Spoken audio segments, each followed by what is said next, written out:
How much movement do you expect, or how big of a player do you expect the Orioles to be close to the trade deadline? And can they win it if they don't make a move?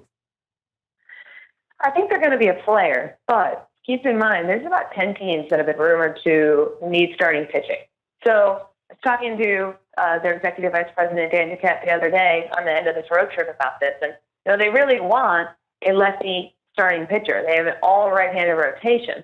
Duquette kind of likened that to collecting rare coins. Like, they're great, but good luck finding one. So I think right now they're committed to definitely upgrading the depth, because right now they have nobody depth-wise down in AAA, and that's really for the bullpen and the rotation.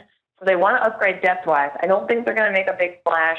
They don't have the financial ability to do it, and they don't have the prospects to trade. They've traded so many away in trade deadlines and off seasons past, but they don't have what it would take to get a frontline starter. And I don't know how many teams are going to be dangling them out there in the first place. So I think you're looking at them getting a 5 or 6 inning guy, even a veteran journeyman, just somebody in that rotation who can go 5 innings. That's really all they need. And it sounds silly, but you look at their innings pitched, you look at their ERA and their quality starts, and they're at the bottom of the American League, at the bottom of all of baseball, really, in most of these categories. For them, getting 5 innings would be huge, because that bullpen is so good. They're hopeful that they get Settled in Darren O'Day back, and they have Brad Brock, Zach Britton in the back of that bullpen. So they just need a guy to go 5, occasionally 6 innings. I don't think it's going to be a huge move, but I think they have to make it. I think they're playing with fire a little bit here, in that if they don't make a move, say Chris Tillman gets hurt or something happens with Kevin Gossman is in a bad stretch.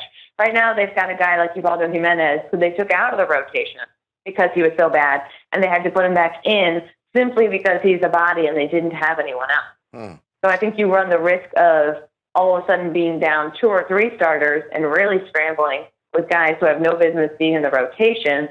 Now in the rotation, now you don't have a long man. I think right now they've gotten really lucky health-wise. They've been able to cover for some of these minor things. But when you get into late in the season and guys are tired and pitchers are struggling to find the crispness that they had in April and May, I think they have got to add at least one starter bet.